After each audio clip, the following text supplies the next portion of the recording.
نحمده ونصلي على رسوله الكريم اما بعد فاعوذ بالله من الشيطان الرجيم بسم الله الرحمن الرحيم رب اشرح لي صدري ويسر لي امري واحلل عقدة من لساني يفقهوا قولي ربي زدني علما۔ کیا حال ہے سب کا؟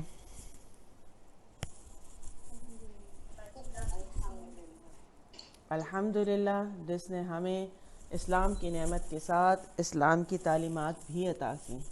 الحمدللہ، جس نے ہمیں یہ شوق دیا، یہ شعور دیا کہ ہم اپنی اصلاح کر سکیں، اور الحمدللہ جس نے ہمیں علم کی مجالس اور استاد بھی دیے۔ جی، آپ کی سیرت کا حال پوچھتے ہیں، کیا حالات ہیں سیرت کے؟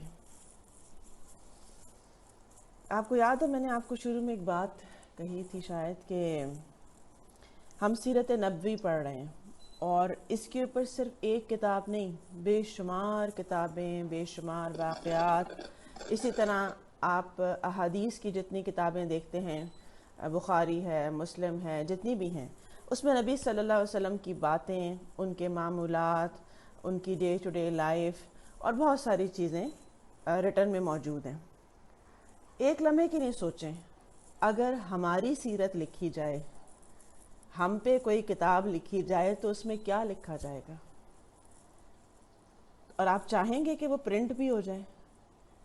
کیا وہ اس طرح کی کتاب ہوگی کہ وہ لوگوں کے لیے خیر کا باعث ہو یا لوگوں کے لیے رہنمائی کا باعث ہو؟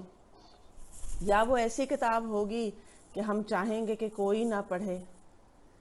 ہم سب اپنے آپ سے پوچھیں نا، اگر ہماری سیرت اسی طرح دیکھیں، اب نبی صلی اللہ علیہ وسلم کی سیرت تو وہ ہے جو سب کے سامنے آ گئی، بالکل اوپن ہے آپ کی لائف، تو ہماری بھی مومن ہونے کے ناطے سیرت، کردار اور ہمارے معمولات ایسے ہوں کہ اگر وہ اس طرح پرنٹ ہو جائیں، سب کے سامنے بھی آ جائیں، تو وہ ایک ایسی چیز ہو کہ جو ہمارے حق میں گواہی ہو، جو اللہ سبحانہ و تعالیٰ کے ہاں مقبول ہو، اور ایسی چیز نہ ہو جس کو ہم کہیں چھپانا چاہیں گے۔ اور بس یہی چیز آپ قیامت میں سوچ لیں کہ ہر انسان کا جو نامہ اعمال ہے وہ کیسا ہوگا کہ اس کے سامنے آ جائے گا، تو وہ کیا چاہے گا؟ چھپائے یا دکھائے؟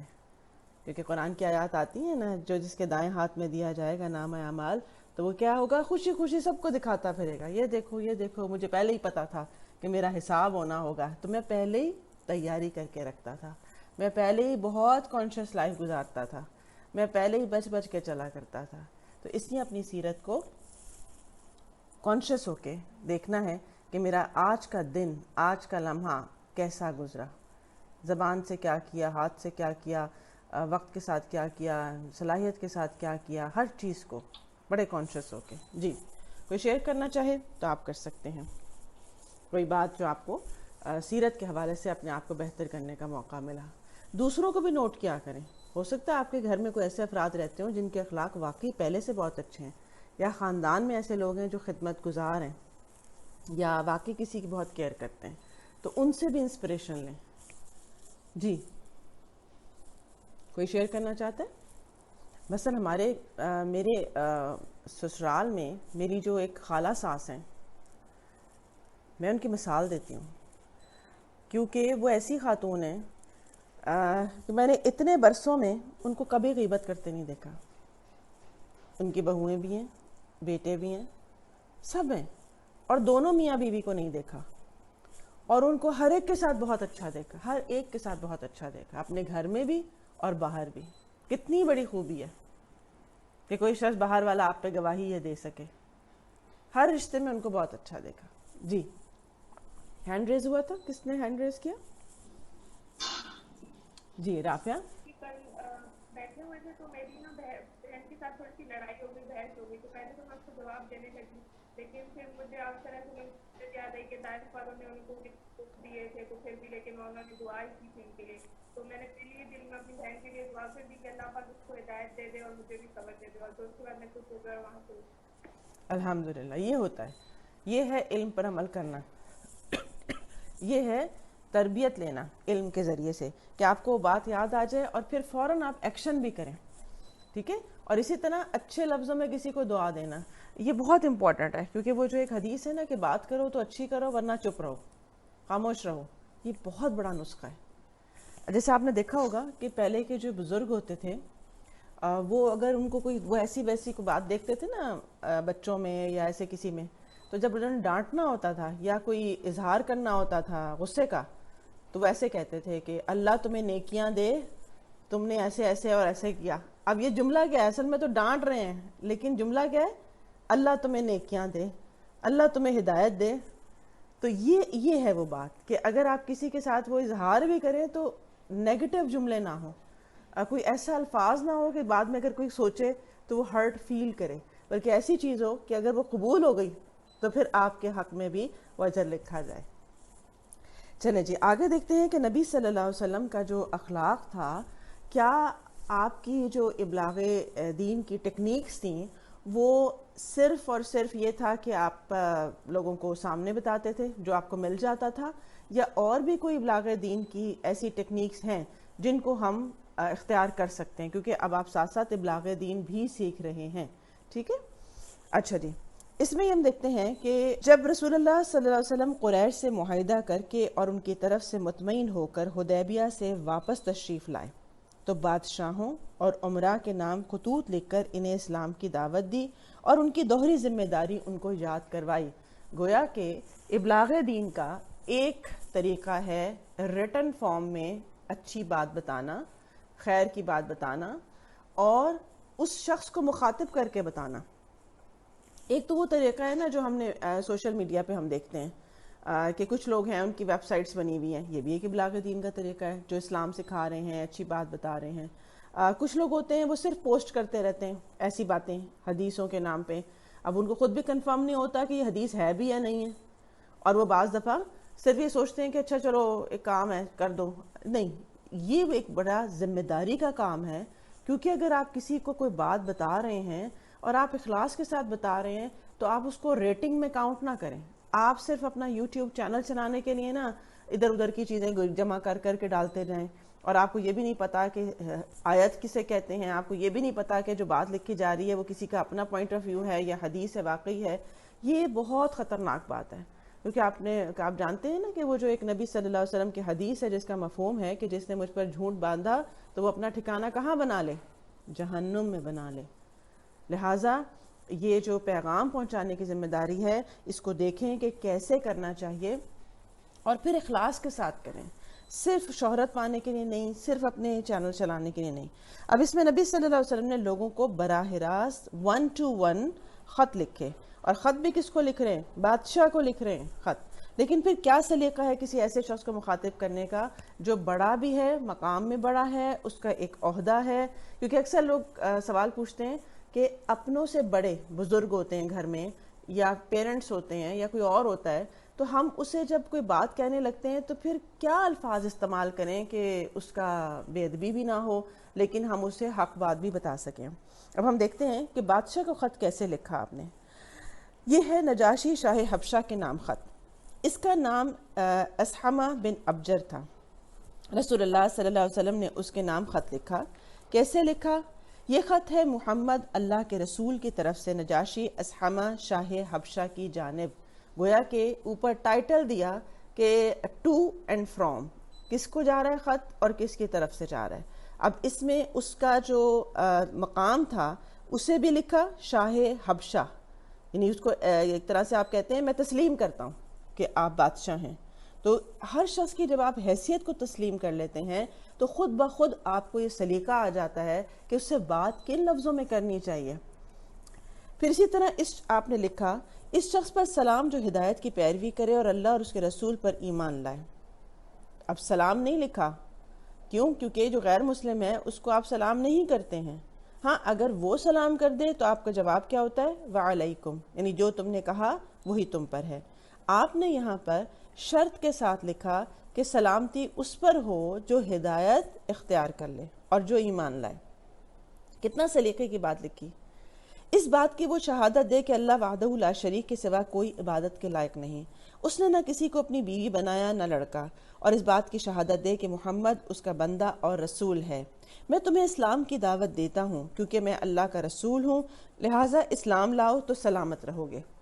سیدھی سیدھی صاف لیکن عمدہ الفاظ میں بات کہی. اے اہل کتاب، ایک ایسی بات کی طرف آؤ جو ہمارے اور تمہارے درمیان برابر ہے۔ اب یہاں پر نجاشی نہیں کہہ رہے اے نجاشی، اہل کتاب کیوں کہہ رہے ہیں؟ تاکہ ان کو احساس ہو کہ وہ کتاب والے لوگ ہیں اور ہم بھی کتاب والے لوگ ہیں، اور ان کو دعوت بھی کتاب ہی کی طرف دی جا رہی ہے۔ تو یہ بہت اہم ہوتا ہے کہ آپ کے مخاطب کا انداز کیا ہے، آپ کیا بات سمجھانا چاہ رہے ہیں، کس کی طرف اس کی رغبت دلانا چاہ رہے ہیں، کیونکہ وہ بھی کتاب والے، ہم بھی کتاب والے۔ پھر ایک ایسی بات کی طرف آؤ جو ہمارے اور تمہارے درمیان برابر ہے، اور وہ یہ کہ ہم اللہ کے سوا کسی اور کی عبادت نہ کریں، اس کے ساتھ کسی کو شریک نہ کریں، اور ہم میں سے بعض کو اللہ کے سوا رب نہ بنائیں۔ بس اگر وہ منہ موڑیں تو کہہ دو کہ گواہ رہو کہ ہم مسلمان ہیں۔ اگر تم نے یہ دعوت قبول نہیں کی تو تم پر اپنی قوم کے نصارہ کا گناہ بھی ہوگا۔ اب ایک طرح سے دعوت دے رہے ہیں کہ یہ کرو تو یہ ہوگا، تو ساتھ یہ بھی بتا رہے ہیں کہ اگر آپ نے نہ کیا تو پھر کیا ہوگا۔ کیوں؟ کیونکہ ایک جو بادشاہ ہے، ایک ماں ہے، ایک کوئی سربراہ ہے، اس کے نیچے بہت سارے لوگ ہوتے ہیں۔ اگر وہ کسی نیکی کی طرف آ جاتا ہے تو اس کے نیچے والے جتنے لوگ نیکی کی طرف آتے ہیں اس کا بھی اجر اس کو ملتا ہے۔ اسی طرح اگر وہ کوئی برائی کرتا ہے یا غلط راستہ اختیار کرتا ہے تو گناہ جو باقی لوگوں کا ہوتا ہے وہ بھی اس کے ذمے جاتا ہے۔ اب یہ خط آپ نے عمر بن امیہ زمری کے ہاتھ روانہ کیا۔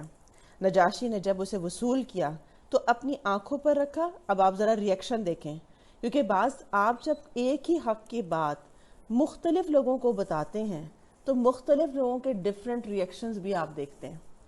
اب جو اچھا ریئیکشن ہوتا ہے اس پہ تو آپ بڑے خوش ہو جاتے ہیں، اور ذرا سا کوئی ٹیڑھا ہوتا ہے تو آپ کہتے ہیں بس ہاتھ اٹھا لو، آئندہ نہیں کسی کو بتانا بات۔ کیوں؟ کیونکہ ہماری بڑی بے عزتی ہوئی ہے۔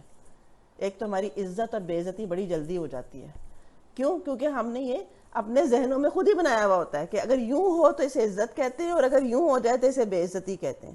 آپ دیکھیں گے کہ انبیاء علیہ السلام اور جتنے صحابہ کرام تھے انہوں نے کبھی یہ نہیں کہا کہ ہماری بڑی بے عزتی ہو گئی جب ابو جہل نے ہمیں گالی دی، تو کبھی کہا تاریخ میں کہیں آتا ہے یہ لفظ؟ اسی طرح صحابہ کرام نے کبھی نہیں کہا کہ جب ہمیں اسی طرح بیڑیوں میں رکھا گیا تو ہماری تو بس عزت ہی چلی گئی۔ وجہ کیا ہے؟ جب ہم اپنی جھوٹی عزتیں بنا لیتے ہیں تو پھر ہمیں نہ عزت کا فرق پتہ چلتا ہے نہ بے عزتی کا۔ اسی طرح طائف میں پتھر کھانے سے کیا آپ بے عزت ہو گئے؟ نعوذ باللہ، نہیں، کچھ بھی نہیں ہوا، بلکہ آپ کے کریڈٹ میں اضافہ ہو گیا، کیونکہ اللہ سبحانہ وتعالیٰ کے العزت للہ جمیعا۔ اگر اللہ سبحانہ وتعالیٰ کی خاطر آپ کبھی بھی کوئی کام ایسا کریں گے اور آپ کو یہ ریئیکشن فیس کرنا پڑے گا تو یہ آپ کی عزت میں اضافہ ہے۔ اور پھر دنیا نے دیکھا کہ اسی مدینہ کے اندر آپ کی کیا شان ہے۔ آج دیکھیں جا کے کیا شان ہے اسی مدینہ کے اندر۔ تو اس لیے یہاں پر آپ دیکھیں گے کہ جو اب آپ نے حق کی بات کی تو ریئیکشن کیا ہے۔ اب نجاشی نے اپنی آنکھوں پر رکھا آپ کے خط کو، تخت سے نیچے اترا، جعفر بن ابو طالب کے ہاتھ پر اسلام قبول کر لیا۔ جعفر کون ہے؟ جو وہاں گئے ہوئے تھے مسلمان، وہاں جو پناہ لینے کے لیے گئے ہوئے تھے، نبی صلی اللہ علیہ وسلم نے لوگوں کو بھیجا تھا کہ آپ ہجرت کریں، اور انہوں نے تقریر کی تھی ان کے دربار میں، اور نبی صلی اللہ علیہ وسلم کو اپنے اسلام اور بیعت کے متعلق بھی خط لکھ دیا، یعنی فوراً اس نے قبول کر لیا۔ جیسے ہی اسے حق پتہ چلا تو اس نے کوئی دیر نہیں لگائی۔ نجاشی نے رجب 9 ہجری میں وفات پائی، اور نبی صلی اللہ علیہ وسلم نے اس کی وفات ہی کے دن صحابہ کرام کو اس کی موت کی اطلاع دی، اور اس کی غائبانہ نماز جنازہ پڑھی گئی۔ تو بعض ایسے بابرکت لوگ ہوتے ہیں کہ اگر وہ غائبانہ بھی ان کو حق پہنچ جائے، کوئی ان کو بتا دے تو وہ قبول کرنے کے لیے فوراً تیار ہوتے ہیں۔ کہاں یہ کہ ہم قرآن بھی پڑھیں، حدیث بھی پڑھیں، سب کچھ ہمارے سامنے ہو، اور اس کے بعد بھی ہمارے اندر سے فیصلہ نہ آ سکے کہ مجھے کیا کرنا چاہیے، اور ہم لوگوں سے پوچھ رہے ہوں دیکھیں نا ہمارے گھر کے حالات یہ ہیں اور دراصل میں یوں کروں یا یوں کروں۔ اس کا کہاں مسئلہ کہاں ہے؟ پھر مسئلہ ہمارے اندر ہے، کیونکہ جس کو حق قبول کرنا ہوتا ہے وہ جب حق سامنے آ جائے تو پھر اس کو ایکسیپٹ کرتا ہے۔ اسی طرح آپ نے ایک خط جو تھا وہ مقوقس شاہ اسکندریہ اور مصر کے نام بھی لکھا۔ نبی صلی اللہ علیہ وسلم نے اس کے نام جو خط لکھا وہ ایسے لکھا جیسا کہ نجاشی کو لکھا کہ اللہ کے بندے اور اس کے رسول محمد کی طرف سے مقوقس سربراہ قبط کی جانب، یعنی ہر ایک کا ایک پروٹوکول بھی اس کو دیا، اس پر سلام جو ہدایت کی پیروی کرے۔ اما بعد، میں تمہیں اسلام کی دعوت دیتا ہوں، اسلام لاؤ سلامت رہو گے۔ یہ آپ کا ایک بہت ایک جامع جملہ تھا کہ جو اسلام کی طرف آ جائے گا، قولوا لا الہ الا اللہ تفلحوا، فلاح پا جاؤ گے، دونوں جہان کی کامیابی حاصل کر لو گے۔ اسلام لاؤ، تمہیں اللہ دوہرا اجر دے گا۔ کیوں؟ کیونکہ جب کوئی غیر مسلم اسلام میں آتا ہے تو اسے دوہرا اجر ملتا ہے کہ وہ اپنے نبی پر ایمان لایا، اور پھر جب نبی صلی اللہ علیہ وسلم کا آیا دور تو اس پر بھی ایمان لایا۔ لیکن اگر تم نے منہ موڑا تو تم پر اہل قبط کا گناہ بھی ہوگا۔ کیوں؟ کیونکہ تم سربراہ ہو اور تمہارا فرض تھا کہ اپنی قوم اور اپنی جتنی رعیت ہے اس کو بھی ہدایت کی بات بتاؤ۔ پھر اسی طرح جب یہ خط پہنچا تو یہ خط آپ نے حاتم بن ابو بلتہ کے ہاتھ بھیجا۔ انہوں نے مقوقس سے گفتگو کی اور اسے خط پہنچایا۔ مقوقس نے ان کی عزت افزائی کی اور خط ہاتھی دانت کے ایک ڈبے میں رکھ کر اس پر مہر لگائی اور اسے محفوظ کر لیا، اور نبی صلی اللہ علیہ وسلم کو جواب لکھا اور اس میں اقرار کیا کہ ایک نبی باقی رہ گیا ہے اور میں سمجھتا ہوں کہ وہ ملک شام میں ظاہر ہوگا، لیکن وہ مسلمان نہیں ہوا۔ اب ایک اور ریئیکشن، خط کو عزت کے ساتھ ہاتھی دانت کے ڈبے میں رکھا، آپ کو خط واپس لکھا، آپ کو بتایا کہ اس کا خیال یہ ہے کہ وہ شام میں آنا ہے جو آخری نبی ہے، اور آپ کہہ رہے ہیں کہ آپ آخری نبی ہیں، لیکن مسلمان نہیں ہوا۔ تحفے میں ماریا اور سیرین نامی 2 لونڈیاں بھیج دیں۔ یعنی ایک اور ریئیکشن کہ جیسا کہ ایک آتا ہے نا کہ آپ پروٹوکول دیتے ہیں کہ اچھا چلیں آپ نے مجھے آفر کیا ہے لیکن میں وہ تو نہیں کر رہا، چلیں تحفہ دے دیا جائے۔ یہ بھی ایک آپ دیکھیں ادب اس سے ہمیں سیکھنے کو ملا کہ بعض دفعہ آپ کسی کو اس طرح تو نہیں جواب دے پاتے جیسا وہ ایکسپیکٹ کر رہا تھا، لیکن آپ کوئی نہ کوئی چیز کمپنسیٹ کر دیتے ہیں اس کی۔ تحفے میں ماریا اور سیرین نامی 2 لونڈیاں بھیج دیں جن کا قبط میں بڑا مقام تھا، کچھ کپڑے اور ایک خچر بھی ہدیہ کیا جس کا نام دلدل تھا۔ نبی صلی اللہ علیہ وسلم نے ماریا کو اپنے لیے اور دلدل کو اپنی سواری کے لیے منتخب فرمایا اور سیرین کو حضرت حسان بن ثابت کے لیے ہبہ کر دیا۔ اب ذرا یہاں رکھیں اپنے آپ کو، آپ کسی کو اسی طرح خط لکھتے، اسلام کی دعوت دیتے، وہ صاف آپ کو جواب دے دیتا سوری میں مسلمان نہیں ہو سکتا ہوں اور میرا خیال ہے کہ آخری نبی شام میں آنا ہے، میرا تو یہ اندازہ ہے، لیکن آپ کو ساتھ تحفے بھی دیتے ہیں، آپ اس کا کیا کرتے؟ ان تحفوں کو لیتے نہ لیتے؟ کیا کرتے؟ ہم وہ ریئیکشن دکھاتے واپس کرو ان کے تحفے، ہم ان کے محتاج نہیں ہیں کہ ہم ان کے تحفے وصول کریں، انہوں نے اللہ کے خلاف ایسی بات کہی ہے، رسول کی بات کے آگے انہوں نے اپنا وہ کیا ہے، ہم وہ غیرت کا مظاہرہ کرتے، غیر ضروری غیرت کا مظاہرہ کرتے کہ اس کے بعد جو ہے نا اپنا خود ہی امپریشن خراب کر لیتے کہ مسلمان ایسے اور ایسے اتنے بد اخلاق ہوتے ہیں۔ تو ہم نے یہاں کیا سلیقہ سیکھا سنت سے؟ آپ نے باقاعدہ تحفے یوز کیے، رکھ لیے، استعمال بھی کر لیے، کوئی اس کو انا کا مسئلہ نہیں بنایا کہ اگر انہوں نے میری بات نہیں مانی تو میں تحفے کیوں لوں۔ ہمارا مسئلہ یہ ہے کہ ہم فوراً ذاتیات میں ڈھل جاتے ہیں، ہمیں یہ نہیں لگتا ہے کہ بھئی ایک پیغام ہے، دوسرے کو چوائس ہے، کرے نہ کرے۔ اللہ تعالیٰ نے تو کسی پہ کوئی جبر نہیں کیا۔ جب اللہ سبحانہ وتعالیٰ نے کسی کو جبراً مسلمان نہیں کیا تو ہمیں کیا ضرورت پڑی ہے کہ ہم اتنے غصے دکھائیں؟ ہمارا کام کیا ہے؟ وَمَا عَلَيْنَا إِلَّا الْبَلَاغُ، آپ کا صرف اتنا کام ہے، آپ آفر کریں، بتائیں، بار بار بتائیں، لیکن آپ کسی کو غصہ نہیں کر سکتے، آپ کسی کے ساتھ ریئیکشنری نہیں ہو سکتے کہ اچھا اگر یہ نہیں لایا تو بس اب میری اس کی ٹھن گئی ہے، ہمیشہ کے نہیں ہے، کیوں نہیں مانا؟ کیونکہ وجہ یہ ہے کہ ہم میں ڈھل جاتے ہیں۔ اچھا میری بات کو رد کیا، میں نے ایک بات کہی تھی اسے نہیں سنا، میں نے اس کو اتنی دفعہ کہا اور یہ میری بات کو نہیں۔ تو یہ ہے بنیادی فرق کہ جب آپ میں آ جائیں گے تو آپ تکبر کا شکار ہو جائیں گے اور پھر آپ کا ریئیکشن بھی تکبر پر ہی مبنی ہوگا۔ لیکن ہم دیکھتے ہیں کہ نبی صلی اللہ علیہ وسلم کیونکہ اللہ سبحانہ وتعالیٰ کی خاطر کر رہے ہیں تو آپ کا ادب، آداب، اخلاق وہی ہے جو اللہ سبحانہ وتعالیٰ نے بتایا ہے۔ اللہ سبحانہ وتعالیٰ کافر کو روٹی دیتے ہیں، ان کو اولاد، گھر بار، سکھ، ہر طرح کی دنیا کی نعمتیں دی ہوئی ہیں نا، حالانکہ وہ اللہ کو نہیں مانتے اس طرح سے۔ تو یہ ہے وہ اخلاق جو ہمیں سکھایا گیا ہے۔ پھر اسی طرح سے آپ نے ایک خط خسرو پرویز شاہ فارس کے نام بھی لکھا۔ آپ نے اس خط میں یہ لکھا کہ محمد رسول اللہ کی طرف سے کسرا والی فارس کی جانب اس شخص پر سلام ہو جو ہدایت کی پیروی کرے اور اللہ اور اس کے رسول پر ایمان لائے اور گواہی دے کہ اللہ کے سوا کوئی عبادت کے لائق نہیں ہے، اور اس کو پوری بات بتائی۔ اب یہ خط آپ نے عبداللہ بن حذافہ کے ذریعے سے بھیجا اور انہیں حکم دیا کہ اسے والی بحرین کے حوالے کر دیں۔ سربراہ بحرین اسے کسرا کے حوالے کرے گا۔ جب یہ خط کسرا کے سامنے پڑھا گیا تو اس نے اسے چاک کر دیا۔ ایک تو آپ دیکھیں کہ خود نہیں دیا، یہ بھی ایک حکمت ہوتی ہے. بعض دفعہ آپ کچھ لوگوں سے خود بات کر سکتے ہیں، کچھ کو آپ کو پتہ ہوتا ہے کہ میری بات کا وہ اثر نہیں ہوگا، تو آپ کہتے ہیں اچھا ٹھیک ہے میں فلاں سے بات کرتی ہوں، اس کی بیٹی سے بات کرتی ہوں، اور اس کی بیٹی سے کہتی ہوں آپ اپنی امی سے بات کریں.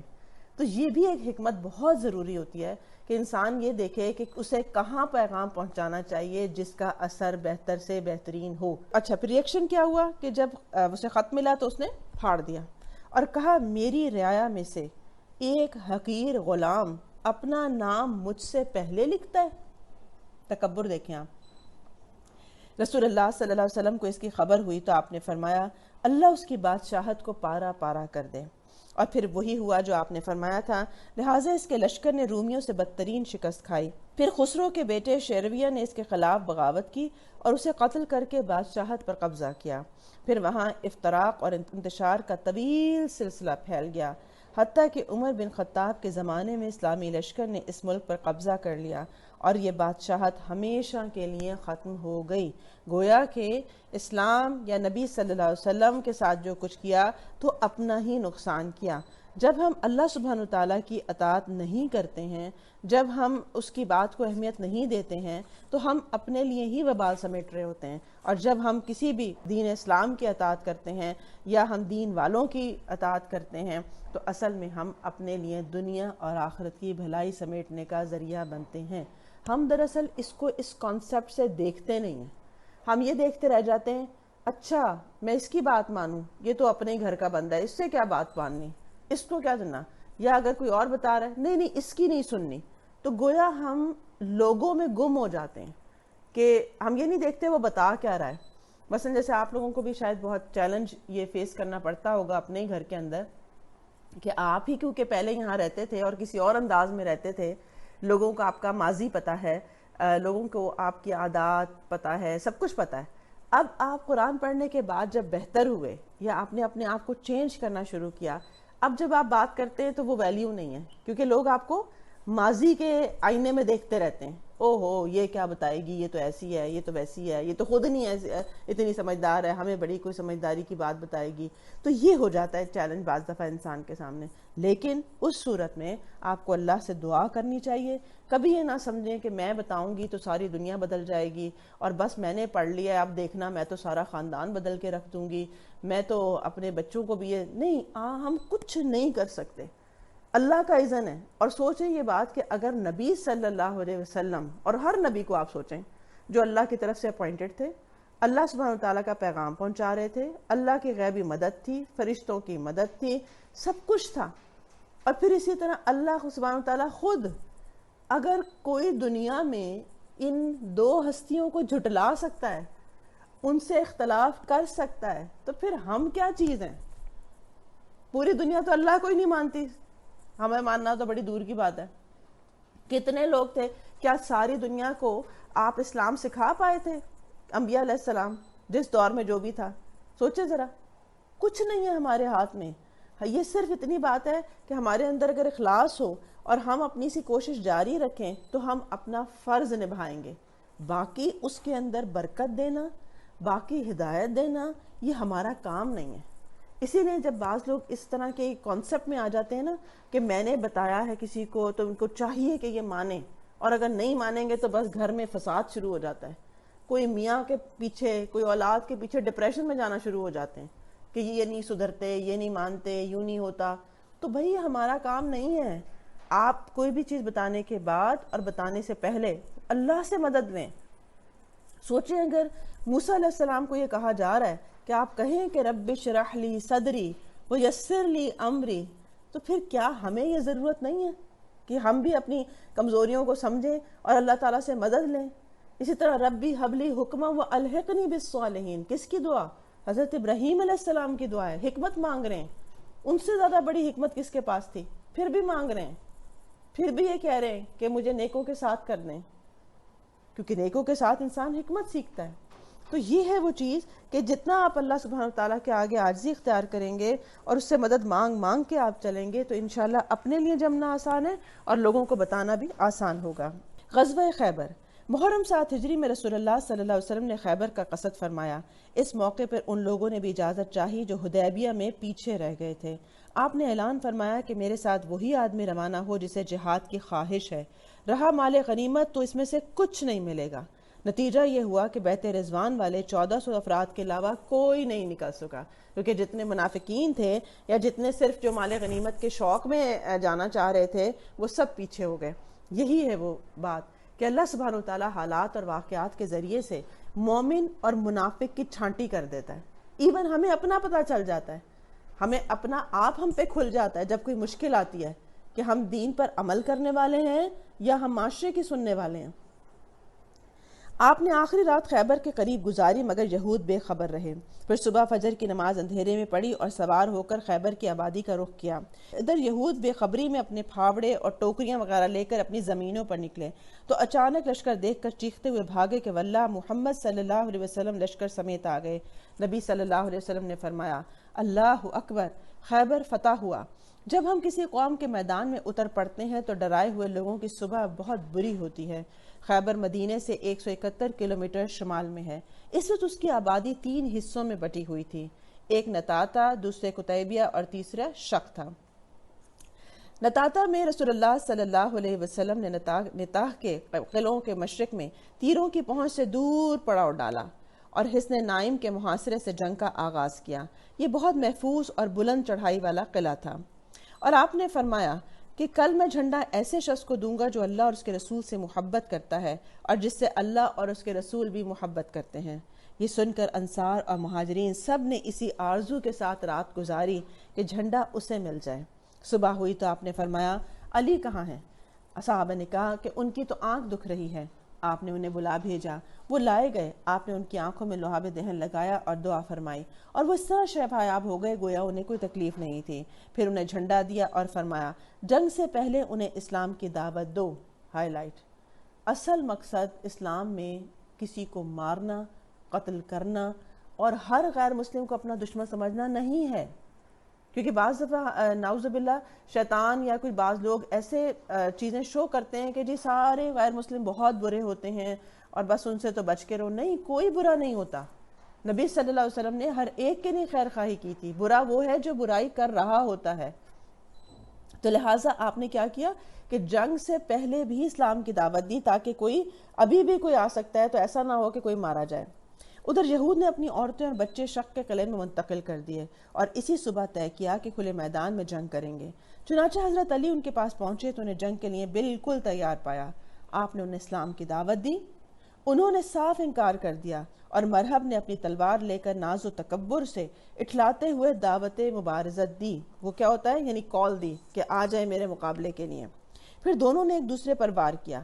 مرحب کی تلوار حضرت عامر کی ڈھال میں پھنس گئی اور حضرت عامر نے چاہا کہ اپنی تلوار سے یہودی کی پنڈلی کاٹ دیں، کیونکہ جب اس نے کال دی تھی تو حضرت عامر آگے آئے تھے مگر ان کی تلوار چھوٹی تھی، اس کی پنڈلی تک پہنچنے کے بجائے پلٹ کر خود حضرت عامر کے اپنے گھٹنے پر لگ گئی اور بعد میں وہ اسی چوٹ سے انتقال کر گئے۔ نبی صلی اللہ علیہ وسلم نے ان کے متعلق فرمایا کہ ان کے لیے دگنا اجر ہے، وہ بڑے جانباز مجاہد تھے، کم ہی ان جیسا کوئی عرب روئے زمین پر چلا ہوگا۔ گویا کہ کہنے کو وہ اپنی ہی تلوار سے زخمی ہو کر فوت ہوئے تھے، لیکن آپ صلی اللہ علیہ وسلم نے ان کو بشارت دی۔ کیوں؟ کیونکہ ان کی نیت دشمن کو مارنا تھی، نہ کہ اپنے آپ کو مارنا۔ اور نبی صلی اللہ علیہ وسلم کو آپ دیکھیں کہ آپ کتنے اچھے الفاظ میں کسی کا بھی ذکر کرتے ہیں تو خوبصورتی کے ساتھ ذکر کرتے ہیں، اس کی خوبی اور صفت کو بیان کرتے ہیں۔ یہ بہت بڑا ایک اخلاق ہوتا ہے، کسی کو ماننا، کسی کو خوش کر دینا، کسی کی خوبیوں کو دیکھنے کی نظر پیدا ہو جانا۔ اب مرحب کے مد مقابل حضرت علی نکلے، وہ رجزیہ شعر پڑھ رہے تھے۔ اس کے بعد مرحب کے سر پر ایسی تلوار ماری کہ وہ وہیں ڈھیر ہو گیا۔ اس کے بعد مسلمانوں نے حضرت حباب بن منذر کی زیر قیادت حصن صعب کا محاصرہ کیا۔ یہ محاصرہ 3 دن جاری رہا۔ تیسرے روز رسول اللہ صلی اللہ علیہ وسلم نے فتح اور غنیمت کی دعا کی، پھر مسلمانوں کو حملے کی دعوت دی۔ مسلمانوں نے شدت سے حملہ کیا، جنگ اور مبارزت پیش آئی اور گھمسان کا رن پڑا جو یہود کی شکست پر ختم ہوا، اور مسلمانوں نے سورج ڈوبنے سے پہلے قلعہ فتح کر لیا تھا۔ اور اس طرح سے جو خیبر کا قلعہ ہے جو کہ ایک مشکل محاذ تھا وہ فتح ہو گیا۔ اسی طرح قطیبیہ کی فتح کو دیکھیں تو اس کے بعد مسلمان قلعہ قموس کی طرف بڑھے۔ جب مسلمانوں نے ان کے محاصرے کے لیے پیش قدمی کی تو یہود نے اس شرط پر امان طلب کر لی کہ وہ عورتوں اور بچوں سمیت خیبر کی سرزمین سے جلا وطن ہو جائیں گے۔ خود ہی آفر کر دیا کہ ہم لڑائی نہیں کرتے، ہم یہاں سے چلے جاتے ہیں۔ اور اسی طرح آپ نے یہ شرط منظور فرمائی اور یہ بھی اجازت دے دی کہ سونے، چاندی، گھوڑے اور ہتھیار کے علاوہ وہ اپنی سواریوں میں سے جو کچھ اور جتنا کچھ لاد سکتے ہیں وہ ساتھ لے جائیں، اور اگر کچھ انہوں نے چھپایا تو ذمہ خود سمجھا جائے گا۔ اس کے بعد انہوں نے دونوں یا تینوں قلعے مسلمانوں کے حوالے کر دیے۔ مسلمانوں کو 100 زرہیں، 400 تلواریں، 1000 نیزے، 500 عربی کمانیں ہاتھ آئیں۔ توریت کے کچھ صحیفے بھی ملے، لیکن یہ مانگنے والوں کو واپس دے دیے گئے۔ اس سے کیا اخلاق پتہ چلا؟ کہ کسی دوسرے مذہب کی چیزوں کی بھی بے حرمتی نہیں کرنی چاہیے۔ یعنی یہ نہیں کیا کہ آپ نے پھاڑ دیے، جلا دیے، یا جیسے آپ دیکھتے ہیں کہ بعض مذاہب میں ایک شدت پائی جاتی ہے، آگ لگا دی ان کے مساجد کو یا کسی اور چیز کو۔ تو یہ چیز ہم دیکھتے ہیں کہ اسلام میں ایسی کسی چیز کی اجازت نہیں ہے۔ پھر اسی طرح کنانہ میں ابو الحقیق اور اس کے بھائی نے بدہدی کی اور بہت سا سونا اور چاندی اور جواہرات چھپا لیے، لہٰذا ان سے ذمہ ختم ہو گیا اور بدہدی کی سزا میں ان دونوں کو قتل کر دیا گیا، کیونکہ ایک بات جو طے ہو گئی تھی وہ یہی بات ہوئی تھی کہ ایسا نہیں کیا جائے گا۔ حضرت عمر بن امیہ زمری جو نجاشی کے پاس رسول اللہ صلی اللہ علیہ وسلم کا خط لے کر گئے تھے، جب وہ مہاجرین حبشہ کو ساتھ لے کر واپس آئے تو ان میں سے ایک جماعت نے خیبر کا رخ کیا، جس میں جعفر بن ابو طالب اور ابو موسیٰ اشعری بھی تھے۔ یہ لوگ رسول اللہ صلی اللہ علیہ وسلم کے پاس پہنچے تو خیبر فتح ہو چکا تھا اور ابھی مال غنیمت تقسیم نہیں ہوا تھا۔ نبی صلی اللہ علیہ وسلم نے حضرت جعفر کو بوسہ دیا اور فرمایا، واللہ میں نہیں جانتا کہ مجھے کس بات کی زیادہ خوشی ہے، خیبر کی فتح کی یا جعفر کی آمد کی۔ گویا آپ اپنے ساتھیوں کے ساتھ محبت کا اظہار کیا کرتے تھے، بوسہ دے رہے ہیں، اپریشیٹ کر رہے ہیں، کیونکہ آپ نے جس کام کے لیے میں نے آپ کو بھیجا تھا آپ نے بہت اچھا ٹاسک کیا۔ تو یہ بہت ضروری ہوتا ہے کہ ایک دوسرے کے ساتھ اپنے جذبوں کو شیئر کیا جائے۔ ہم بعض دفعہ اپنے گھر میں رہتے ہوئے ہی ایک دوسرے سے دور ہونا شروع ہو جاتے ہیں، ایک دوسرے کی محبت ہوتی ہے دل میں لیکن دوسرے کو نہیں پتا ہوتا، ایک دوسرے کے ساتھ یہی کہتے رہتے ہیں کسی کو تو میرا احساس ہی نہیں ہے، کسی کو تو پتہ ہی نہیں ہے میرا کہ مجھے کیا تکلیف ہے۔ وجہ کیا ہے؟ کیونکہ ہم ایک دوسرے سے جذبے شیئر نہیں کرتے، ایک دوسرے کے ساتھ بیٹھتے نہیں ہیں، ایک دوسرے کے ساتھ ٹائم نہیں گزارتے، ایک دوسرے کے ساتھ اپنی فیلنگز یا اپنے معاملات شیئر نہیں کرتے۔ اب یہ کتنا بڑا آج کل کا مسئلہ بن چکا ہے کہ ہر شخص تنہا اپنے ڈپریشن میں ہوتا ہے، وجہ یہ ہے کہ کوئی شیئرنگ ہی نہیں ہوتی ایک دوسرے کے ساتھ۔ تو یہ بھی بطور سنت ہے کہ ایک دوسرے کو جاننا، چاہے اپنے گھر والے ہیں، چاہے دوست ہیں، چاہے رشتہ دار ہیں، اور ان سے جذبے شیئر کرنا۔ پھر اسی طرح جب یہود نے امان حاصل کر لی تو جلا وطنی سے پہلے ایک نئی تجویز پیش کی۔ انہوں نے کہا کہ اے محمد صلی اللہ علیہ وسلم، ہمیں اسی سرزمین میں آپ رہنے دیں، ہم اس کی دیکھ بھال کریں گے، کیونکہ ہمیں آپ لوگوں سے زیادہ اس کی معلومات ہیں، اور پھل اور غلے کی جو پیداوار ہوگی اس کا آدھا آپ ہمیں دے دیا کریں۔ کچھ لوگوں نے یہ آفر کیا۔ آپ نے اس شرط پر اسے منظور کر لیا کہ آپ جب چاہیں گے انہیں خیبر سے جلا وطن کر دیں گے۔ چنانچہ اس شرط پر وہ مقیم رہے، اور حضرت عمر کے عہد میں جب انہوں نے شر اور خباثت کی راہ اختیار کر لی تو انہیں جلا وطن کر دیا گیا۔ یعنی آپ نے اسی شرط پر کیا، کیونکہ واقعی جو جس علاقے میں رہتا ہے وہ پیداوار کو جانتا ہے، تو ایک طرح سے آپ نے سمجھیں کہ جیسے آپ ملازم رکھ لیتے ہیں ان کو کہ اس کی پیداوار جو ہوگی اس میں سے آدھا ہم آپ کو دے دیں گے لیکن آپ لوگ کام کریں گے۔ پھر اسی طرح خیبر کھجور اور غلوں سے بھرا ہوا تھا یہ علاقہ۔ چنانچہ حضرت عائشہ تعالیٰ عنہ کا بیان ہے کہ جب خیبر فتح ہوا تو ہم نے کہا اب ہمیں پیٹ بھر کر کھجور ملے گی، اور خیبر سے مدینہ واپس آ کر مہاجرین نے انصار کو کھجوروں کے وہ درخت واپس کر دیے جو انصار نے بطور امداد انہیں دے رکھے تھے۔ گویا کہ یہ بھی ایک اہم بات ہے کہ بعض دفعہ کوئی شخص کسی کے حالات ایسے ہوتے ہیں کہ اس کو مدد کر دیتا ہے، کوئی قرضہ دے دیتا ہے یا کوئی اور مدد کر دیتا ہے، یا بعض دفعہ آپ اسپانسرشپ پہ ہوتے ہیں، یعنی کہیں پر آفر آپ کو ہوتی ہے کہ آپ پڑھائی کر لیں، آپ کو کوئی اور اسپانسر کر دے گا، تو لیکن جب آپ کے حالات اپنے اچھے ہو جائیں تو کوشش کریں کہ اس کو واپس کر دیں، یعنی ضرور اس کی جو کمپنسیشن ہے وہ کر دیں۔ مثلا آپ اگر اسپانسرشپ پہ پڑھ رہے ہیں تو جب آپ کے حالات اچھے ہوں تو آپ یہ اسپانسرشپ ادارے کو واپس کر دیں کہ جی بہت شکریہ، مجھے اس وقت ضرورت تھی، اب ضرورت نہیں ہے۔ تو اب کیا ہوگا، آپ نے جو واپس کیا آپ کے پیسوں سے کوئی اور اسپانسرشپ پہ پڑھ سکے گا۔ پھر اسی طرح زہریلی بکری، جب حالات پرسکون ہوئے اور خوف جاتا رہا تو یہود اپنی خباثت پر واپس پلٹ آئے۔ انہوں نے نبی صلی اللہ علیہ وسلم کے قتل کی سازشیں شروع کر دیں۔ چنانچہ اپنے اکابر میں سے ایک شخص سلام بن مشکم کی بیوی کے ذریعے سے رسول اللہ صلی اللہ علیہ وسلم کو ایک زہر آلود بکری ہدیہ کی۔ انہیں معلوم تھا کہ رسول اللہ صلی اللہ علیہ وسلم کو بازو پسند ہے، دستی کا گوشت پسند ہے، لہٰذا انہوں نے دستی زیادہ میں زہر زیادہ ڈالا۔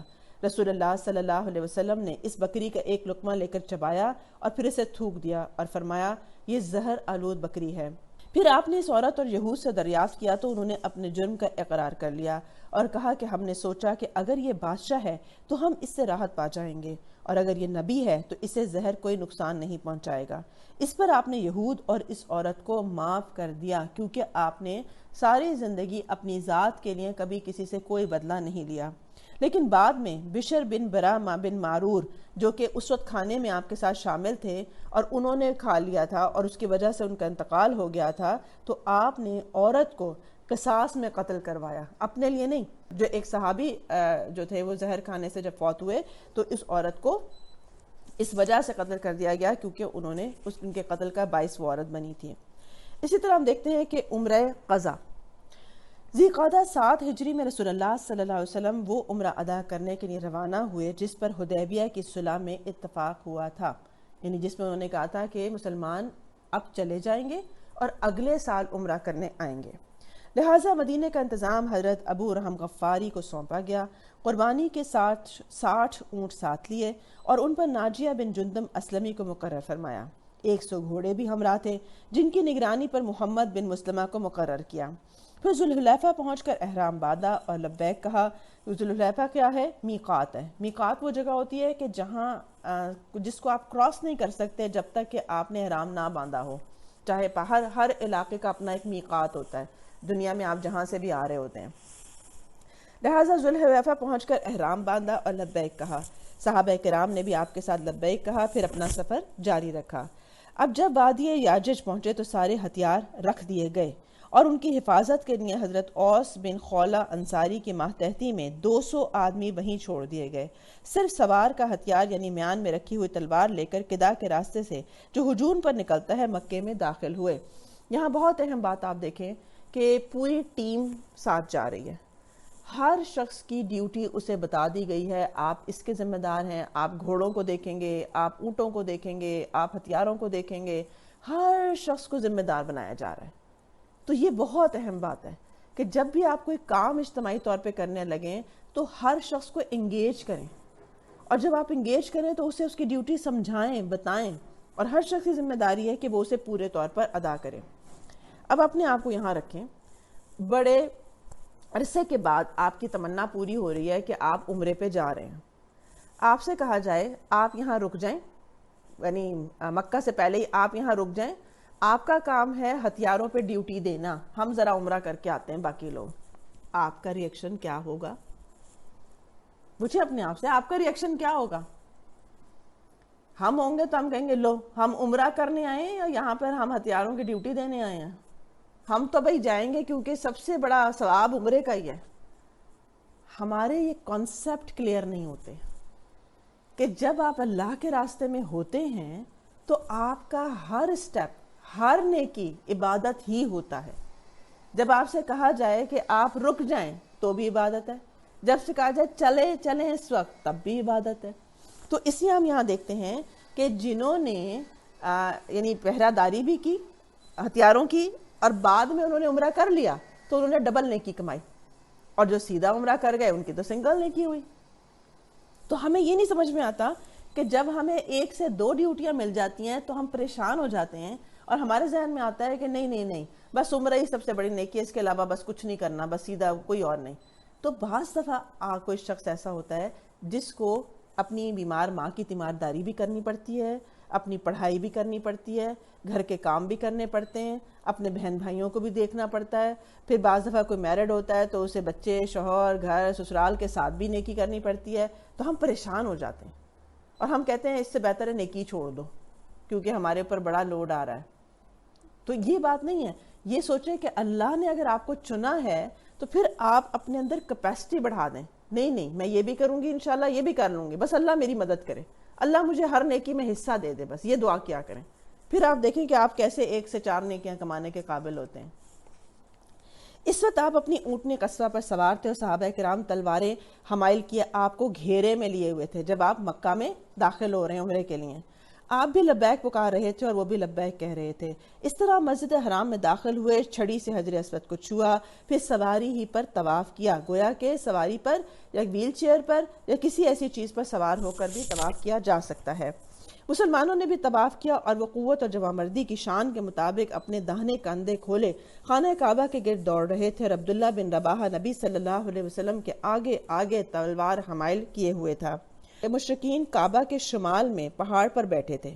انہوں نے آپس میں باتیں کرتے ہوئے کہا، تمہارے پاس ایک ایسی جماعت آ رہی ہے جسے یثرب کے بخار نے توڑ ڈالا ہے۔ کیونکہ یاد ہے جب مدینہ گئے تھے تو وہاں پر وبا تھی اور بخار آ گیا تھا، تو ایک طرح سے انہوں نے طنز کیا مسلمانوں کے اوپر کہ یہ تو وہ لوگ ہیں جنہیں بخار نے کمزور کر دیا ہے، توڑ دیا۔ لیکن جب مسلمانوں کو دیکھا کہ وہ تو دوڑ رہے ہیں تو کہنے لگے کہ یہ تو بڑے طاقتور لوگ ہیں۔ در حقیقت رسول اللہ صلی اللہ علیہ وسلم نے انہیں حکم دیا تھا کہ پہلے 3 چکروں میں دوڑ لگائیں تاکہ مشرکین کو اپنی قوت دکھلائیں، البتہ رکن یمانی اور حجر اسود کے درمیان میں نہ دوڑیں کیونکہ یہ حصہ جنوب میں تھا جسے مشرکین نہیں دیکھ رہے تھے۔ تو گویا کہ اپنا ایک روپ قائم کرنے کے لیے دوڑے، اور آج تک لوگ وہاں ایسے ہی کرتے ہیں کہ 3 چکروں میں دوڑتے ہیں اور ادھر آ کر جو ہے وہ ہلکے ہو جاتے ہیں، یہاں پر آ کے نارمل چال چلتے ہیں۔ تو یہ ایک چال جو ہے دشمن کے مقابلے پر، یہ بھی آپ دیکھیں کہ آنی چاہیے مومن کو۔ پھر اسی طرح سے طواف سے فارغ ہو کر آپ نے صفا مروہ کی سعی کی اور ان کے ساتھ چکر لگائے، مروہ کے پاس قربانی کے جانور ذبح کیے اور اپنا سر منڈوایا۔ مسلمانوں نے بھی یہی کیا۔ اس کے بعد کچھ لوگوں کو یاجج بھیج دیا کہ وہ ہتھیاروں کی حفاظت کریں، اور جو لوگ حفاظت پر مامور تھے وہ آ کر اپنا عمرہ کمپلیٹ کر لیں۔ گویا کہ وہ محروم نہیں رہے جب وہ ہتھیاروں کے اوپر تھے، لیکن ہم ایک دم ریئیکشن شو کرتے ہیں جب ہمیں کوئی ایسا ڈیوٹی دے رہا ہو نا، تو لہٰذا کیا ہوا، ہتھیاروں کی نیکی بھی ہاتھ آ گئی اور عمرہ بھی کر لیا انہوں نے بعد میں آ کر۔ اسی طرح غزوہ فتح مکہ، رمضان 8 ہجری میں اللہ تعالیٰ نے اپنے رسول کو مکہ مکرمہ کی فتح کا شرف بخشا۔ یہ سب سے عظیم فتح تھی جس سے اللہ نے اپنے دین اور رسول اللہ صلی اللہ علیہ وسلم کو عزت بخشی، اپنے گھر اور اپنے شہر کو غلط ہاتھوں سے آزاد کیا۔ اس فتح پر آسمان والوں نے خوشی منائی اور کفار اللہ کے دین میں فوج در فوج داخل ہوئے۔ اب اس کا سبب یہ ہوا کہ جب حدیبیہ کی صلح ہو چکی تو بنو بکر نے اسے غنیمت جانا اور موقع پا کر شعبان 8 ہجری میں رات کے وقت بنو خزاعہ پر چھاپا مارا۔ اس وقت بنو خزاعہ وطیر نامی ایک چشمے پر تھے۔ بنو بکر نے ان کے 20 سے زیادہ آدمی قتل کیے اور انہیں مکے تک دھکیل کر لے آئے، بلکہ مکے کے اندر بھی ان سے لڑائی کی۔ قریش نے بھی پس پردہ ہتھیاروں اور جنگجوؤں سے ان کی مدد کی تھی۔ بنو خزاعہ چونکہ صلح حدیبیہ میں مسلمانوں کے ساتھ شامل ہو گئے تھے اور ان کے متعدد افراد مسلمان بھی ہو چکے تھے، اس لیے انہوں نے رسول اللہ صلی اللہ علیہ وسلم کو اس واقعے کی اطلاع دے دی۔ آپ نے فرمایا، واللہ میں جس چیز سے اپنی حفاظت کرتا ہوں اس سے تمہاری حفاظت بھی ضرور کروں گا۔ ادھر قریش نے اپنی غلط کاری محسوس کی اور اس کے نتائج سے خوف زدہ ہوئے، اس لیے جھٹ ابو سفیان کو مدینے بھیجا کہ وہ عہد کو پختہ کرے اور مدت بڑھا دے، کیونکہ ان کو اندازہ ہو گیا کہ اگر ہم بدعہدی کریں گے تو ہمارے ساتھ سلوک کیا کیا جائے گا۔ لہٰذا انہوں نے ابو سفیان کو بھیجا کہ آپ جا کے پیچ اپ کروائیں ہمارا۔ ابو سفیان مدینے پہنچا تو اپنی صاحبزادی ام المومنین ام حبیبہ کے گھر آیا۔ جب رسول اللہ صلی اللہ علیہ وسلم کے بستر پر بیٹھنا چاہا تو انہوں نے بستر لپیٹ دیا۔ ابو سفیان نے کہا، بیٹی کیا تم نے اس بستر کو میرے لائق نہیں سمجھا، مجھے اس بستر کے قابل نہیں گردانا؟ انہوں نے کہا، یہ رسول اللہ صلی اللہ علیہ وسلم کا بستر ہے، آپ ناپاک مشرک ہیں۔ ابو سفیان نے کہا، واللہ میرے بات تو تمہیں سر پہنچ گیا ہے۔ پھر وہ رسول اللہ صلی اللہ علیہ وسلم کے پاس آیا اور آپ سے گفتگو کی۔ آپ نے کوئی جواب نہیں دیا، یعنی ناراضگی کا اظہار کیا۔ پھر وہ ابو بکر کے پاس گیا کہ وہ رسول اللہ صلی اللہ علیہ وسلم سے بات کریں، یعنی مدت بڑھا دی جائے عہد کی۔ انہوں نے کہا، میں نہیں کر سکتا۔ اس کے بعد حضرت عمر کے پاس آیا، انہوں نے بھی سختی سے انکار کر دیا۔ ادھر رسول اللہ صلی اللہ علیہ وسلم نے غزوے کی تیاری شروع کر دی۔ صحابہ کو بھی اسی کا حکم دیا اور مدینے کے گرد و پیش جو اعراب تھے انہیں بھی تیاری کے لیے کہا گیا، لیکن خبر چھپائے رکھی اور دعا کی کہ اے اللہ جاسوسوں اور خبروں کو قریش تک پہنچنے سے روک لے تاکہ ہم ان کے علاقے میں اچانک ان کے سروں پہ پہنچ جائیں۔ گویا کہ تدبیر کرنے کے ساتھ ساتھ اللہ سے دعا بھی کی، کیونکہ شیطان کیا کرتا ہے، بات کو اچک لیتا ہے اور بعض دفعہ وہ غلط طریقے سے دوسروں تک پہنچاتا ہے۔ اسی لیے آپ دیکھیں کہ گھروں میں بھی بعض دفعہ لڑائیاں کیوں ہوتی ہیں؟ آپ نے کہا کچھ ہوتا ہے، دوسرے نے سنا کچھ ہوتا ہے، اور تو یہ شیطان کا کام ہوتا ہے کہ وہ وسپر کر کے ایک جو اچھی پلاننگز ہوتی ہیں ان کو ڈسٹرب کرتا ہے۔ ادھر حضرت حاطب بن ابو بلتہ نے قریش کو ایک رقعہ لکھ کر یہ اطلاع بھیجی کہ رسول اللہ صلی اللہ علیہ وسلم حملہ کرنے والے ہیں۔ اب یہ کرنا نہیں چاہیے تھا، کیوں؟ کیونکہ آپ تو اسے رازدارانہ طریقے سے کر رہے تھے۔ انہوں نے یہ رقعہ ایک عورت کو دیا اور اسے قریش تک پہنچانے کا معاوضہ بھی دیا۔ رسول اللہ صلی اللہ علیہ وسلم کے پاس آسمان سے فوراً خبر آ گئی کہ یہ لیک آؤٹ ہو رہا ہے۔ آپ نے حضرت علی، حضرت مقداد، حضرت زبیر اور حضرت ابو مرثد غنمہ کو یہ کہہ کر بھیجا کہ روزہ خاک جاؤ، وہاں ایک ہودج نشیز عورت ہوگی، یعنی اونٹ پر ایک عورت جا رہی ہے، جس کے پاس ایک رقعہ ہوگا وہ اس سے لے لینا۔ انہوں نے جا کر جب رقعہ طلب کیا تو وہ نہیں مانی، اور جب انہوں نے سختی کی تو بہرحال اس نے وہ رقعہ دے دیا۔